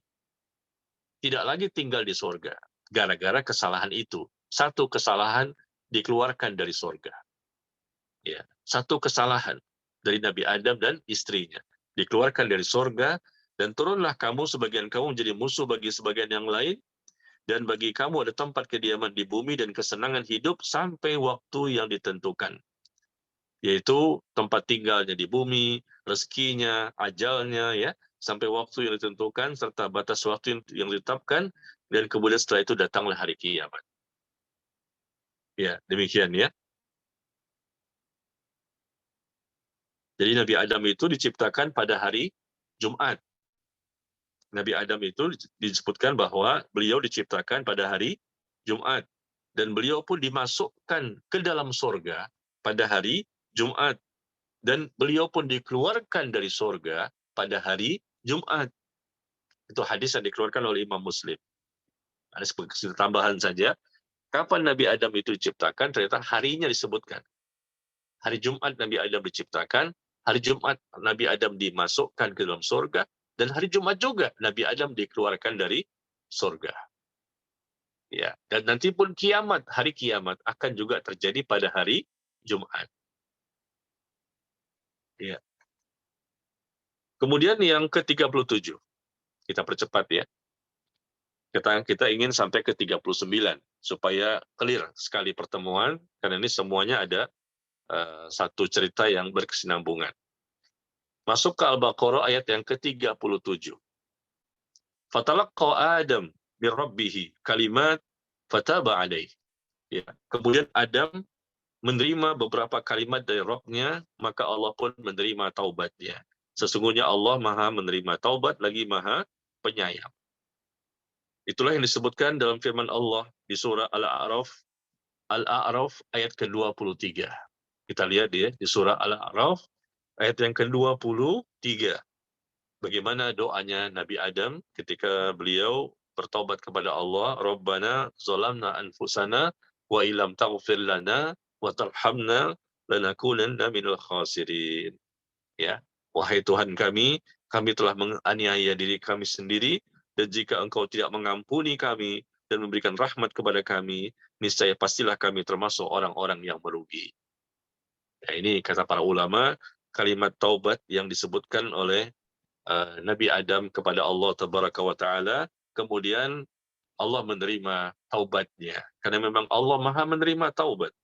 Ya, subhanallah. Siapapun yang berbuat dosa di muka bumi ini, ketika mereka kembali kepada Allah, minta ampun dan bertobat kepadanya, maka semua dosa akan diampuni. Kemudian yang terakhir, ayat yang ke-38 dan 39. Qul nahbitu minha jami'a. Ya, maka kami pun berfirman, kata Allah, maksudnya Allah itu sendiri ya, ketika menggunakan kalimat kami, turunlah kamu dari surga itu, kemudian jika datang ke petunjuk kepadamu. Kemudian jika datang petunjuk kepadamu, maka barang siapa yang mengikuti petunjukku, niscaya tidak ada kekhawatiran atas mereka, dan tidak pula mereka bersedih hati. Adapun orang-orang yang kafir dan mendustakan ayat-ayat kami, maka mereka itulah penghuni neraka, mereka kekal di dalamnya. Ayat 38 dan 39. Dan disebutkan dalam tafsir Ibnu Katsir bahwa Allah memberitahukan tentang peringatan yang pernah diberitahukan kepada Nabi Adam dan istrinya, ya, dan juga kepada iblis, bahwa Allah menurunkan mereka dari surga. Langsung jerawatan. Mereka dari surga. Yang dimaksudkan di sini Allah menurunkan mereka dari surga, dan Allah sebutkan bahwa jika datang petunjukku kepadamu, lihat ayat ke-38-nya ya. Jika datang petunjukku kepadamu, maksudnya kepada Nabi Adam dan kepada Hawa, ya. Dan ini ditujukan kepada anak keturunannya. Kepada anak keturunannya. Jika datang petunjukku kepadamu, kepada kalian. Ya, berupa apa itu? Ya, yang dimaksud di sini adalah berupa kitab-kitab, dan Allah mengutus para nabi dan rasul. Itu hidayah yang Allah maksud di sini. Jika datang petunjuk kepadamu, maka barang siapa mengikuti petunjuk itu, niscaya tidak ada kekhawatiran atas mereka, dan tidak pula mereka bersedih hati. Ketika Adam sudah berada di bumi, Hawa sudah ada di bumi, ya, maka Allah berikan petunjuk kepada mereka dan anak cucu mereka. Siapa yang mengikuti petunjuk itu, dia selamat. Ya, kalau mengikuti petunjuk itu, maka dia akan mendapatkan keselamatan, tidak ada rasa khawatir bagi mereka berkaitan dengan perkara akhirat yang akan mereka hadapi, dan tidak pula mereka bersedih hati tentang berbagai urusan dunia yang tidak mereka peroleh. Kalau mereka mengikuti petunjuk itu, akhiratnya selamat, bahagia, Allah berikan perlindungan dan penjagaan. Adapun masalah dunia, selama mereka mengikuti petunjuk yang datang dari Allah, masalah dunia, ya Allah pun akan bereskan, Allah akan mudahkan mereka, dan berbagai macam urusan dunia itu akan mereka peroleh dengan keberkahan dari Allah Tabaraka wa Ta'ala. Dan petunjuk itu berupa apa? Adanya Nabi dan Rasul yang Allah utus dengan kitab suci. Ya, selama mereka mengikuti petunjuk itu, maka mereka selamat. Ya, mereka tidak ada rasa kekhawatiran dan tidak pula bersedih. Ini Allah menyampaikan kepada Nabi Adam dan Hawa untuk juga anak cucunya. Nah, petunjuk di sinilah yang kita ingin pahami. Seperti apa sih? Karena kita pernah membaca terjemahan ini, tapi mungkin kita nggak paham. Ya, ketika datang petunjukku kepadamu, ya, kepada Nabi Adam dan Hawa dan anak cucunya nanti, bahwa barang siapa yang mengikuti petunjukku, artinya Allah akan mengutus di tengah-tengah mereka adanya para nabi dan rasul dengan kitab suci yang akan mengajarkan kepada mereka bagaimana beribadah kepada Allah, ya, bagaimana memiliki akidah yang benar, ya, bagaimana cara kita memahami siapa itu Allah, dan seterusnya, rukun iman, rukun Islam, ya, semua nabi dan rasul dakwahnya sama, mendakwahkan tauhid. Akidahnya sama dan agamanya pun satu semuanya, yaitu agamanya Islam. Ya. Dan barang siapa ternyata mereka tidak mau mengikuti petunjuk yang datang dari Allah itu berupa adanya para nabi dan rasul yang diutus dan adanya kitab suci yang disampaikan kepada mereka. Mereka nggak mau menerimanya. Maka itulah bentuk kedustaan dan mereka berpaling, maka Allah menyebutkan orang itu orang kafir, mendustakan ayat kami, dan mereka menjadi penghuni neraka, dan mereka kekal di dalamnya. Ya, demikian ya, jamaah sekalian yang berbahagia, inilah yang bisa saya sampaikan dalam waktu 1 jam ya, secara singkat, dan kita bahas ayat 30 sampai 39. Karena memang ini konteksnya semuanya berurutan dan berkesinambungan satu dengan yang lain, maka kita sampaikan semuanya sekalian, karena nanti masuk kepada ayat ke-40 sudah berbeda lagi, ya, tentang masalah yang lain. Ya, demikian. Barangkali ada yang mau bertanya, saya persilahkan. Baik Ustadz, ada pertanyaan masuk. Amalan atau keistimewaan apa di bulan Sya'ban? Tafadhol Ustadz. Ya. Di bulan Sya'ban, bulan yang sangat mulia dan sebentar lagi kita akan masuk Ramadan ya. Dan kita saat ini sedang masuk bulan Sya'ban. Amalan yang dilakukan oleh Rasulullah SAW dan para sahabatnya adalah mereka memperbanyak, yang pertama ya, memperbanyak puasa sunnah. Ini yang pertama, memperbanyak puasa sunnah. Dan bagi mereka yang terbiasa berpuasa sunnah, ya, mereka boleh berpuasa sunnah sampai mendekati akhir Sya'ban. Ya, boleh. Karena mereka terbiasa berpuasa sunnah. Puasa sunnah apakah Senin Kemis, atau Ayyamul Bid, atau puasa Nabi Daud, ya, sampai akhir Sya'ban. Diperbolehkan, karena mereka terbiasa. Sehingga tidak akan memberikan mudarat bagi mereka nanti di bulan Ramadan. Tetapi kalau bagi mereka yang memang tidak terbiasa berpuasa sunnah, ya, maka dibatasi sampai pertengahan Sya'ban saja. Ya, Rasul menganjurkan mereka tidak berpuasa setelah pertengahan Sya'ban. Ya, karena dikhawatirkan mereka ini nggak terbiasa berpuasa sunnah, akhirnya mereka memaksakan diri, dan nanti ketika Ramadan justru mereka tidak bisa maksimal. Ya, justru nanti sakit dan lain-lain. Ya, maka kita kembalikan kepada diri kita masing-masing. Kalau terbiasa berpuasa sunnah, silakan sampai akhir Sya'ban, ya, dengan cara-cara puasa sunnah yang saya sebutkan tadi. Adapun bagi yang tidak terbiasa, maka cukup sampai di pertengahan Sya'ban saja. Ini amal yang pertama yang dilakukan oleh Rasul dan para sahabat, ya, dan mereka melakukan pemanasan. Ya, pemanasan ini sebetulnya bukan Sya'ban saja, bahkan sebelum Sya'ban pun mereka sudah berpuasa sunnah. Tetapi khususnya di bulan Sya'ban, Masya Allah lebih banyak puasa sunnah mereka. Supaya nanti ketika Ramadan mereka lebih siap, ya, lebih terbiasa dan lebih kuat. Seperti itu. Yang kedua, tentunya amal yang bisa kita lakukan di bulan Sya'ban ini, kita juga membaca Al-Quran. Ya, membiasakan untuk membaca Al-Quran. Meskipun sebelum-sebelumnya sudah kita membaca Al-Quran, tapi di bulan Sya'ban tentunya kita berusaha untuk lebih banyak. Sama-sama ya, tujuannya yaitu sebagai pemanasan, sebagai persiapan. Mudah-mudahan nanti ketika Ramadan bisa lebih siap dan lebih kuat, ya, dan bisa lebih banyak kita untuk membaca Al-Quran. Dan begitu juga yang ketiga, kita hendaknya membiasakan diri untuk bangun malam. Salatul Lail, salat malam yang kita lakukan, meskipun di bulan-bulan sebelumnya sudah kita lakukan barangkali dengan tahajud atau salat malam, tetapi di bulan Sya'ban ini, ya tentunya kita lakukanlah pemanasan yang lebih baik, persiapan yang lebih baik. Ya, supaya nanti ketika di bulan Ramadan, salat malam kita akan lebih berkualitas, akan bisa lebih banyak, ya, khususnya salat tarawih. Salat tarawih, salat yang dilakukan setelah salat Isya, ataupun kita juga ingin kalau bisa nanti malamnya juga bangun untuk salat tahajud.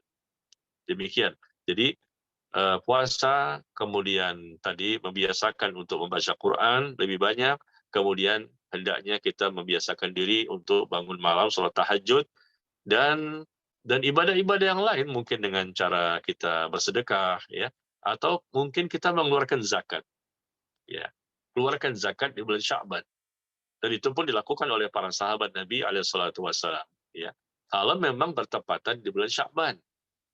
Zakat itu kan hitungannya per tahun ya. Setahun sekali kita keluarkan zakat ketika sudah masuk haul dan nisab.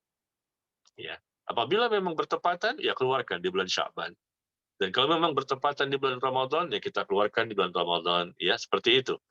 Jadi jangan kita tunda-tunda ketika sudah masuk waktu untuk kita mengeluarkan zakat yang diperintahkan setahun sekali bagi mereka yang memiliki harta yang sudah masuk haul dan nisab.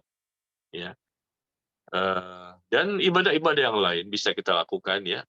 Intinya adalah pemanasan, tapi ibadah ini yang lebih diprioritaskan. Yang kita tahu dari hadis-hadis yang cukup banyak, ternyata Rasulullah itu dan para sahabatnya lebih banyak untuk persiapan dari ibadah puasa, kemudian membaca Quran, kemudian sholat malam, kemudian bersedekah, infak atau zakat. Ya, dan ibadah-ibadah lain silahkan dilakukan. Demikian, wallahu a'lam bishawab. Baik Ustadz, ada pertanyaan masuk lagi. Pak Ustadz, suami Ana menyuruh Ana taat, berusaha hormati nurut pada suami. Dalam hal memaksa menyetujui poligami, Ana suruh nurut. Kemudian suami memaksa menyatukan istri kedua satu rumah karena tidak mampu bayar kontrakan. Ana tidak mau disatukan. Lantas suami mentalak cerai mencap anak istri tidak taat. Pertanyaan, apakah Ana berdosa tidak taat, tidak mau disatukan satu rumah sehingga ditalak cerai? Ana tidak mau cerai, tapi tetap diceraikan. Tafadhol Ustaz. Masya Allah, la haula wa la quwata illa billah. Terjadi ya seperti itu ya. Zalim suaminya. Dosa besar dia. Ya, ibu yang bertanya sabar ya. Perbuatan suami perbuatan yang zalim, dosa besar dia. Ya. Istri sudah mau ya, rela dimadu dan siap untuk dipoligami ya. Ternyata subhanallah setelah dipoligami pun ternyata suaminya memaksa istri pertama dan istri kedua berada di satu rumah yang sama. Jadi tidak sesuai syariat. Mana contohnya? Anda mengikuti poligami, tapi dengan cara poligami yang tidak sesuai syariat. Anda tidak berilmu. Ya, poligami itu solusi, bukan tujuan. Ya, poligami itu solusi, bukan tujuan. Solusi bagi orang yang memang membutuhkan untuk menambah istri. Ya, dan mungkin ada mudarat-mudarat atau fitnah-fitnah yang sangat besar yang dikhawatirkan dia akan timbul fitnah dan berdosa. Ya, jadi itu solusi saja, bukan tujuan. Bagi yang itu pun bagi yang mampu. Ya, solusi bagi yang mampu. Kalau memang tidak mampu nggak boleh, haram. Poligami itu boleh, tapi bisa menjadi haram hukumnya. Kalau orang itu tidak punya kemampuan untuk berpoligami tapi memaksakan diri. Sehingga besar akan terjadinya kezoliman. Besar peluang akan terjadinya kezoliman. Dan itu terbukti. Yang disebutkan tadi bahwa ini merusak citra poligami, merusak citra syariat. Ya, sehingga apa yang dilihat oleh kaum muslimin ya itu kan jelek, poligami jelek banget tuh, istri diperlakukan seperti itu. Jangan salahkan poligaminya, tapi salahkan oknumnya, si pelakunya ini yang zalim, yang berdosa besar. Jangan salahkan poligami, Allah memperbolehkan bagi yang mampu. Kenapa dia paksa istri pertama dan kedua di satu rumah yang sama? Adakah contohnya seperti itu? Tidak ada. Rasulullah SAW dengan para istrinya semuanya berbeda rumah. Tidak ada Rasulullah mengumpulkan semua istrinya di satu rumah yang sama. Ya, begitu juga dengan para sahabat. Ini konsekuensi kalau mau berani poligami ya, berarti siap dengan finansial yang cukup, uang yang banyak untuk bisa menafkahi mereka. Cukup ilmunya, ya. Jangan poligami tanpa ilmu. Yang kedua, cukup finansialnya, ada uang untuk bisa membiayai kebutuhan rumah tangga dan mereka yang ketiga ya, ada cukup dari sisi fisiknya kuat. Ya, yang keempat sisi mentalnya kuat. Yang kelima dari sisi waktu yang bisa dialokasikan ya adil untuk mereka. Dan kata Allah, kamu tidak bisa berlaku adil dalam masalah cinta dan hubungan seksual, kata Abdullah bin Abbas. Ya, ada kecenderungan kita lebih suka kepada salah seorang istri di antara semua istri yang dimiliki. Ya, untuk cinta dan hubungan jima tidak bisa adil di situ. Tapi bisa adil dalam sisi yang lain. Apa itu? Nafkah dan berbaginya waktu dan tempat. Nafkahnya harus adil, tempatnya harus adil, dan pembagian waktunya harus adil. Ini konsekuensi bagi mau yang berpoligami, supaya nggak punya dosa di situ. Poligami itu nikah itu ibadah. Jemaah sekalian, nikah itu ibadah. Berpoligami juga nikah kan, nikah lagi, itu ibadah. Bagi yang mampu memberikan nafkah dari sisi kebutuhan sehari-hari, makan, minum, juga nafkah dari sisi tempat tinggal. Tempat tinggal itu termasuk nafkah. Ya, nggak mesti harus punya rumah sendiri, nggak mesti harus punya gedung sendiri, ngontrak pun nggak masalah. Tapi ada rumah, masing-masing dikasih rumah, dan masing-masing dikasih kontrakan gitu loh. Istri pertama ngontrak, istri kedua ngontrak, nggak masalah. Tapi kan berbeda mereka rumahnya. Itu nafkah yang wajib. Di samping makan, minum, pakaian, dan tempat tinggal. Ya, jadi subhanallah, ini saya baru dengar ini, ya, kezaliman yang terjadi. Ternyata dia memaksa istrinya untuk berpoligami, dan istri pun sudah luar biasa berbuat baik sama suaminya dan mempersilahkan. Tapi ternyata di balik itu dizolimi lagi dengan cara dia dikumpulkan di satu rumah yang sama. Dan itu tidak mungkin. Tidak mungkin bisa terjadi. Ini mungkin karena si suami melihat orang lain. Ya, orang lain barangkali seperti itu, maka dia meniru.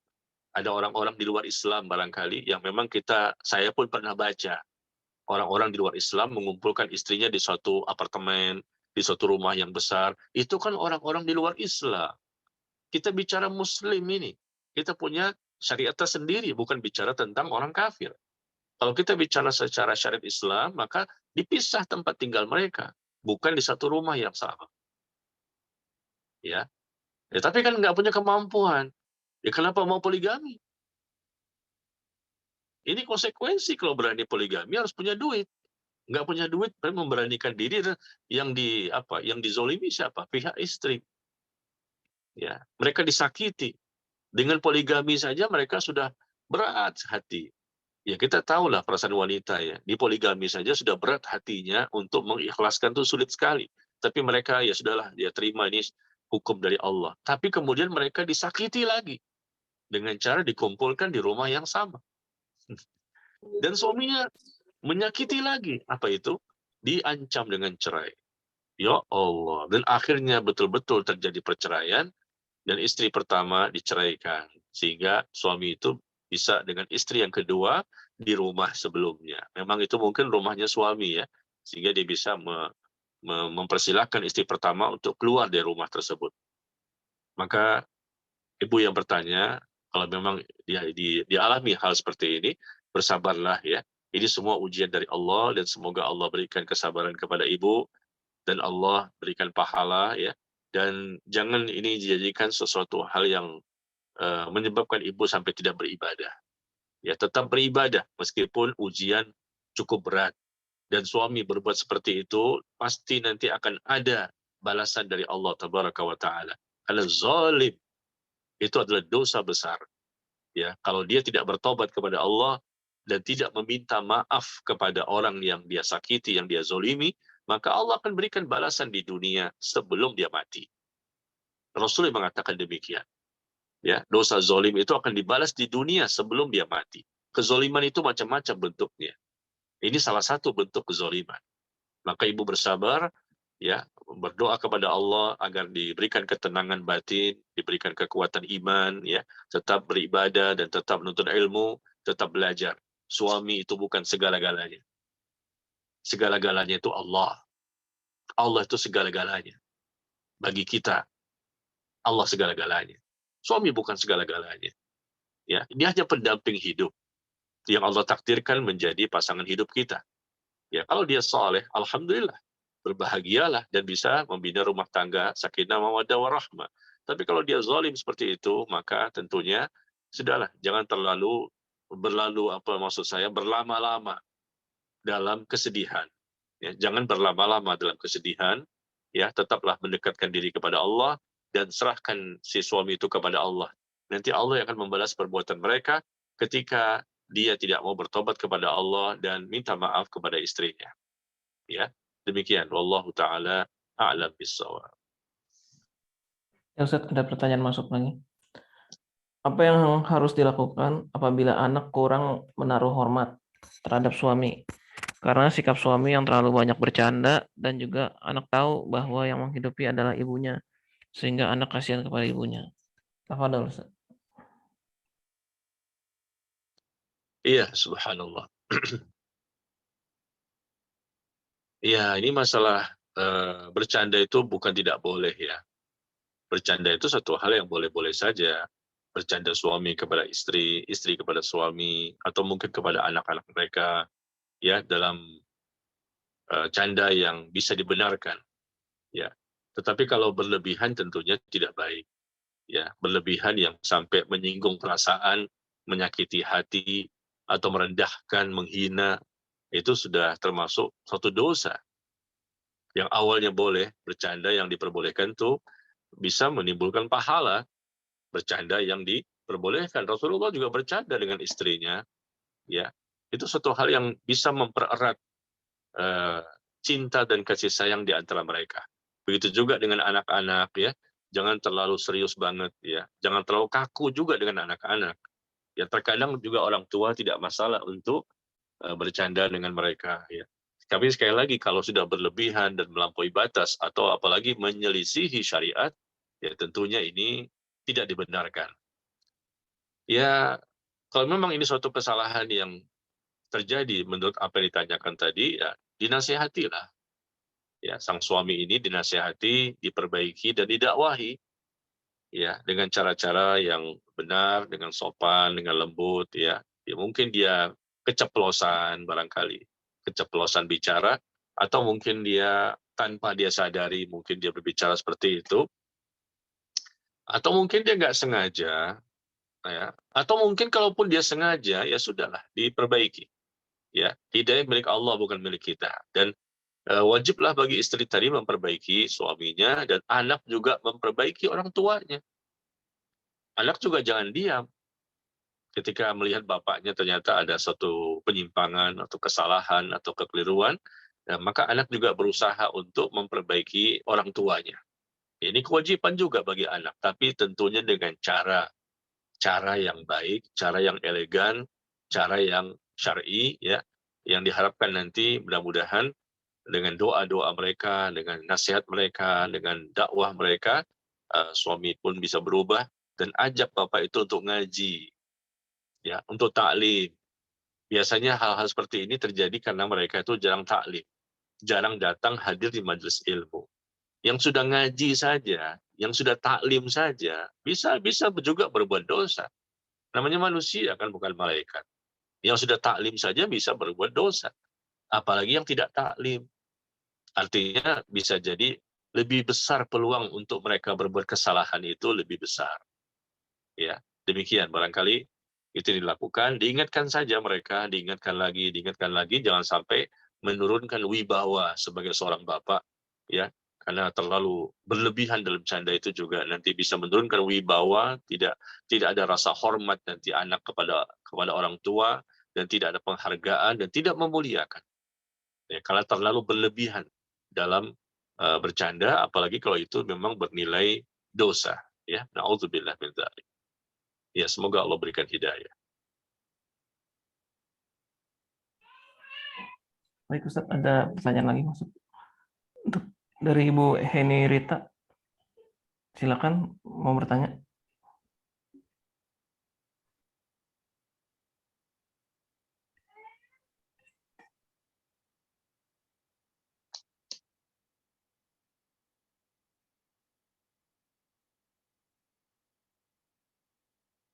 Ya, silakan. Masih ada waktu kita ini.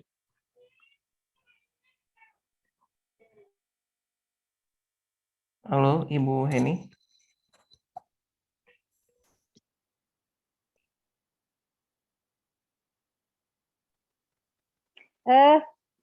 Saya ya. Assalamualaikum warahmatullahi wabarakatuh. Izin bertanya Ustadz, terima kasih pada Mas Moderator. Yang ingin saya tanyakan Ustadz, ini mengenai zakat ini Ustadz, jadi jangan supaya salah gini ya. Zakat ini kan sebenarnya saya mungkin kurang memahami. Kalau saya memikirkan zakat itu ada zakat simpanan begitu, misalnya atas ada perhiasan, mungkin kemudian ada simpanan berupa cash karena kita bekerja misalnya. Nah, haulnya 1 tahun, kemudian nisabnya 85 gram. Nah, ini perhitungannya apakah semuanya kita campur begitu ya Ustadz, antara simpanan berupa cash dengan perhiasan yang sudah mencapai nisab 85 gram, kemudian haul 1 tahun ini misalnya nih saya ingin mengeluarkannya di Ramadan yang akan datang ini, insya Allah kalau memang umur kita sampai ke sana. Kemudian perhitungannya haul 1 tahun itu, misalnya saya start cut off-nya mulai dari hari ini, misalnya berapa Sa'ban begitu, karena perhitungannya mungkin perhitungan bulan Hijriah berapa Sa'ban, kemudian sampai 1 tahun ke depan. Nah, yang jadi pertanyaan saya ini zakat ini jadi diperhitungkan sebagai 1 tahun saya yang ke belakang, kewajiban saya 1 tahun yang ke belakang itu dibayarkan sekarang, atau 1 tahun ini maksudnya itu sudah ke depan begitu Ustadz. Ini yang kadang-kadang masih agak rancu ini. Saya pikir ini mungkin 1 tahun ke belakang karena mungkin kemarin sudah bayar kemarin, katakanlah nisabnya haulnya sampai kapan. Nah, ini 1 tahun ke depan ini bagaimana perhitungannya itu. Begitu Ustadz. Assalamualaikum warahmatullahi wabarakatuh. Jazakumullah khairan. Iya, terima kasih kepada Ibu yang bertanya. Jadi seperti ini ya. Zakat itu diwajibkan per tahun, setahun sekali. Ya, bagi yang punya harta yang mencapai nisab 85 gram emas dan dikeluarkan nanti 2,5%. Ya. Dan perhitungannya adalah ketika pertama kali Ibu memiliki harta sudah mencapai nisab itu kapan? Itu mesti dipahami pertama kali lebih dahulu. Kapan Ibu pertama kali memiliki harta yang sudah mencapai nisab? Ya, nisabnya artinya 85 gram emas. Ya, kapan Ibu punya uang, misalnya contoh uang ya, uang yang senilai 85 gram emas. Itu mulai kapan? Misalnya 85 gram emas ini andai kata diuangkan ya, dirupiahkan mungkin sekitar 45 juta misalnya. Ini contoh saja misal. Kalau dirupiahkan menjadi 45 juta.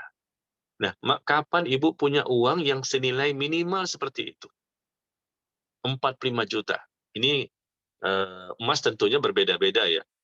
Berapa harganya hari ini saya tidak tahu. Tapi ini kan contoh. Andai kata 85 gram emas itu senilai dengan 45 juta.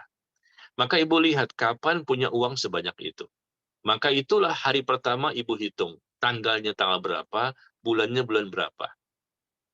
Kalau Ibu masih punya total semua ya, harta yang dimiliki dari uang-uang yang ada di rumah, deposito, dan uang yang dipinjam sama orang lain yang memang ada harapan kembali ya, dihitung semua totalnya berapa. Ternyata cuma 30 juta. Nah, maka tidak dihitung sebagai zakat. 35 belum, 40 belum. Tetapi nanti ketika minimal 45 atau mungkin lebih dari itu, maka itulah tanggal pertama Ibu catat supaya nggak lupa. Misalnya Ibu memperoleh harta 50 juta.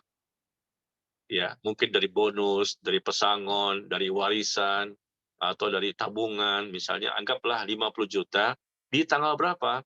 Tanggal 15 Muharram. Pertama kali Ibu punya uang senisab atau lebih dari nisab. Ya, kapan itu?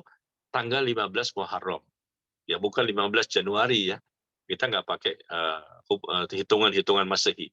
15 Muharram, maka catat. Ya. Maka nanti Ibu lihat di tahun depannya. Tahun ini catat 15 Muharram. Lihat di tahun depannya, 15 Muharram tahun depan.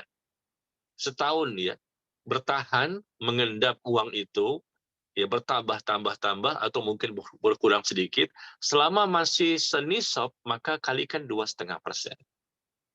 Itu cara menghitung zakat. Sekali lagi saya ulangi ya. Kapan pertama kali ibu memiliki uang yang sudah senisab 45 juta tadi? Nah, pertama kali setelah dikumpulkan semua, oh ternyata baru 40 juta. Belum, jangan catat dulu. Masih 30 juta, belum. Nanti ketika dikumpulkan semua ternyata sudah 45 juta. Pertama kali tiba-tiba, bahkan bukan 45, langsung tiba-tiba 70 juta. Dari 30 juta, tiba-tiba 70 juta. Nah, misalnya seperti itu ya. Atau 45 atau 50 atau 55 misalnya. Intinya sudah mencapai nisab, maka langsung tulis supaya nggak lupa. Ternyata saya pertama kali harta ini mencapai nisab, bahkan lebih dari nisab, itu tanggal 15 Muharram. Ya. 15 Muharram ya, maka dihitung setahun kemudian, haul. Haul itu setahun. Ya. Jika di tahun depan, 15 Muharram, tahun depan, ternyata harta itu masih senisab, maka baru dikalikan 2,5%. Itu cara menghitung zakat, ya, zakat mal. Zakat yang dikeluarkan per tahun. Kata Nabi mengatakan, la zakata fi malin hatta yahula alaihil haul. Tidak ada zakat pada harta, kecuali harta itu sudah mengendap bertahan selama 1 tahun. Baru dikeluarkan. Setelah setahun mengendap. Ya, dan mengendapnya itu sudah mencapai nisab. Dan hitungannya sekali lagi jangan salah, banyak yang belum tahu ini. Yaitu apa? Pertama kali mencapai nisab, catat.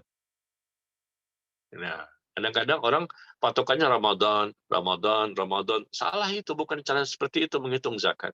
Atau mungkin Sya'ban, bukan begitu. Tapi pertama kali kapan harta kita sudah mencapai nisab, maka dicatat tanggalnya dan bulannya. Ya. Jadi contohnya semua harta ini kita kumpulkan, masih 30 juta. Oh belum, jangan dicatat dulu. Kalau sudah 45 tadi, atau mungkin lebih, langsung catat. 15 Muharram, maka ketemu nanti tahun depan. Dia mengendapkan selama setahun. Ketemu lagi 15 Muharram tahun depan, baru kita lihat ternyata masih senisab. Bahkan lebih dari nisab, kalikan 2,5%. Seperti itu ya, zakat mal. Ya, zakat mal ini bisa pada emas, pada perak, atau uang. Ya, emas, perak, atau uang. Uang ini rupiah, mungkin dolar, mungkin real. Ya, semuanya dihitung. Jadi uang, emas. Bukan dijadiin satu ya. Ya, seperti itu cara perhitungan zakat. Ya. Kalau uang kita hitung sampai jumlah tadi 45 juta. Adapun kalau emas, jumlahnya 85 gram emas. Ya, dipisah, bukan jadi satu. Emas ibu simpan di lemari misalnya, atau emas yang ibu pakai, mungkin gelang, mungkin kalung, mungkin cincin ya. Nah, ini dihitung berapa totalnya, baik yang dipakai maupun yang disimpan di lemari, atau mungkin disimpan di bank, deposit box. Ya, berapa total semua emas itu? Kalau total semua emas ini masih sekitar 70 gram, ya berarti nggak ada kewajiban untuk mengeluarkan zakat. Karena totalnya emas, bukan emas plus uang. Uang, emas, berbeda. Ya, karena ini dua hal yang memang yang berbeda ya. Ya, emas itu perhiasan, sedangkan uang ini mata uang yang kita gunakan dalam kehidupan sehari-hari. Jadi perhiasan itu patokannya 85 gram. Kalau seandainya yang disimpan itu dan dipakai juga, simpan di deposit box yang di bank, misal totalnya semua 200 gram misalnya. Nah, misalnya seperti itu. Atau 85 gram deh, pas 85 gram emas. Itu pun sama. Kapan pertama kali memiliki emas sebanyak itu? Catat tanggalnya dan bulannya. Jadi bukan begitu punya langsung keluarin zakatnya, tidak. Tapi mengendap dulu setahun. Karena Nabi mengatakan tidak ada zakat mal kecuali ya harta yang dikeluarkan yang mana harta itu sudah mengendap selama 1 tahun, sudah berlalu setahun. Dia bertahan ini. Dari awalnya pertama kali punya emas, tiba-tiba sudah sampai 100 gram. Sudah melewati nisab. Atau cuma 85 gram pas, ya maka catat 15 Muharram. Maka dilihat tahun depan, 15 Muharram di tahun depan. Ternyata emas itu masih utuh, 85 gram yang disimpan di lemari maupun yang dipakai. Atau mungkin sudah bertambah di tahun depannya. Maka kalikan 2,5%. Jadi patokannya apa? Pertama kali. Kapan emas itu berjumlah 85 gram emas atau lebih, catat. Atau juga uang. Kapan uang ini bernilai senilai uang itu dari 85 gram emas. Emas itu dirupiahkan berapa kalau 85 gram emas? Andai kata tadi andai kata 45 juta, maka kapan pertama kali memiliki uang 45 juta? Itulah dicatat, dan ketika bertahan bisa sampai setahun, tahun depannya masih 45. Tahun depan bahkan bertambah jadi 70. Nah, kalikan 2,5%. Tapi andai kata nih, awalnya sih sampai, saya catat nih, 15 Muharram tahun ini misalnya, ya 15 Muharram tahun ini punya uang 45 juta. Tetapi sampai tahun depan ternyata turun. Ya, 15 Muharram tahun depan ternyata turun menjadi 30 juta misalnya. Ya, maka nggak keluar zakat uang. Ya, nggak keluar zakat uang karena ternyata tidak bertahan selama setahun. 2 bulan kemudian kepake duitnya. Ya, 5 bulan kemudian kepake uangnya. 7 bulan kemudian kepake uangnya. Yang awalnya 45 turun jadi 30 di tahun depan. Ya, ini bisa terjadi kan? Namanya kan uang naik turun. Tapi kita lihat di akhirnya. Nah, seperti itu kita lihat di akhirnya. Kalau dari awalnya sudah mencapai nisab, maka tunggu setahun yang akan datang. Di tahun depan, ternyata di akhirnya, di tahun depan itu ternyata masih senisab, mereka kalikan 2,5%. Ya, demikian. Jadi, saya lebih cenderung kepada pendapat yang memisahkan antara emas dan uang. Ya, karena ini berbeda standarnya. Ya, emas itu 85 gram emas, adapun uang itu adalah senilai berapa kalau dirupiahkan 85 gram emas. Jadi zaman Nabi SAW, Rasul mengeluarkan dinar dan dirham. Dinar itu untuk emas, ya, dirham itu untuk perak. Jadi mata uang itu bersatu dengan emas. Ya, dinar itu emas, tapi bukan emas perhiasan. Jadi mata uang itu sendiri dari emas, yaitu dinar. Dan dirham itu perak. Dan perak di sini bukan perhiasan, tapi mata uangnya sendiri adalah perak. Ya. Sedangkan istri-istri Nabi juga memakai perhiasan. Ya, perhiasannya dihitung berbeda sendiri dengan adanya dinar itu sendiri, berbeda dinar dengan perhiasan yang mereka gunakan sehari-hari. Ya, demikian ya. Semoga bisa dipahami. Wallahu taala a'lam bishawab. Saya rasa sampai di sini pertemuan kita, semoga bermanfaat. Dan kita insya Allah sambung nanti pertemuan tafsir ini pada pertemuan berikutnya. Semoga Allah berikan kemudahan dan hidayah serta taufik kepada kita semua. Wallahu ta'ala a'lam bishawab. Wassallallahu ala nabiyina Muhammad. Walhamdulillahi rabbil alamin. Subhanakallahumma wa bihamdika. Asyhadu an la ilaha illa anta astaghfiruka wa atubu ilaik. Wassalamualaikum warahmatullahi wabarakatuh. Waalaikumsalam warahmatullahi wabarakatuh. Jazakallahu khairan Ustaz atas penyampaian materinya. Semoga ilmu yang disampaikan bermanfaat bagi kita semua dan semoga Allah memudahkan kita mencari ilmu. Demikian sudah kajian online bersama Ustadz Najib Umar Bakar. Saya Taufan Aditya selaku perwakilan panitia kajian. Mohon maaf bila ada pertanyaan yang belum sempat ditanyakan dan jika ada kata-kata yang kurang berkenan bagi para jamaah mohon dimaafkan. Bagi para jamaah yang ingin melihat materi lain bisa berkunjung ke YouTube channel MT At-Tahiro. Akhirul kalam. Wassalamualaikum warahmatullahi wabarakatuh. Waalaikumsalam warahmatullahi wabarakatuh. Terima kasih panitia. Waalaikumsalam warahmatullahi wabarakatuh. Terima kasih Ustaz. Terima kasih Pak. Iya kok Ustadz enggak sih?